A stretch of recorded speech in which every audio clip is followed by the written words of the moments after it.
This is the base model of the 15-inch MacBook Air. I'm going to go over the specs, I'm going to go over real-life comparisons with this and the 2021 16-inch MacBook Pro, and I'll tell you why I think should buy this. First off, it's really important to keep in mind that this has the M2 chip in it. Even though it's the base model of the 15-inch Air, this is still very powerful. This has 8 gigs of unified memory, which does more than traditional RAM and is more efficient than traditional RAM. Unified memory, guys, lets apps smoothly and efficiently share data between the CPU, the GPU, and the neural engine. It's got a 10-core GPU, so it is capable of creative work like Photoshop, Figma, video editing, and it's got a 16-core neural engine. As for the ports, you've got a MagSafe 3 charging port, you've got 2 Thunderbolt USB 4 ports, and you've got a 3.5mm headphone jack which supports high-impedance headphones. The 15.3-inch display is just beautiful. Here it is, and here's how it compares to the display on the 2021 16-inch MacBook Pro. Of course, if you see it in person, you're going to be able to tell that both look very high quality. You can dive deep into specs, but real life says that they're both excellent. This is a peak brightness of both devices, by the way. The 15-inch Air has 6 speakers with force-canceling woofers, so it sounds great. So here's the 16-inch Pro first.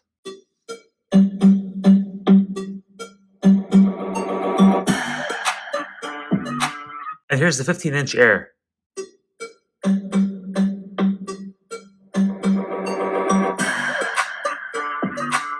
You'll notice, of course, that the 16-inch MacBook Pro has the speaker grills on the sides, and the 15-inch Air has nothing on here. The speakers are in the hinge. Both devices have a 1080p HD camera, and this is what they look like in real life. This is the 15-inch Air, and this is the 16-inch MacBook Pro. So we'll do video recordings on both MacBooks, so you can see the quality for yourself, listen to the audio of the recording, so you can also gauge what the speakers are like on each device. So here's what the video looks like on each device, and what the audio is going to sound like. Here's the 15-inch Air. So here's what the video looks like on each device, and what the audio is going to sound like. And here's the 2021 16-inch MacBook Pro. So here's what the video looks like on each device, and what the audio is going to sound like. And there you have it. Now, as far as battery life, it really is as good as Apple says it is. You're easily gonna get the full day's work out of the 15-inch Air on a single charge, and maybe even more than one day, depending on how you use it. In terms of portability, guys, I mean, it is a bit lighter than the 14-inch Pro, like by about 0.2 to 0.3 pounds, or 90 to 120 grams, but it is way lighter than the 16-inch Pro.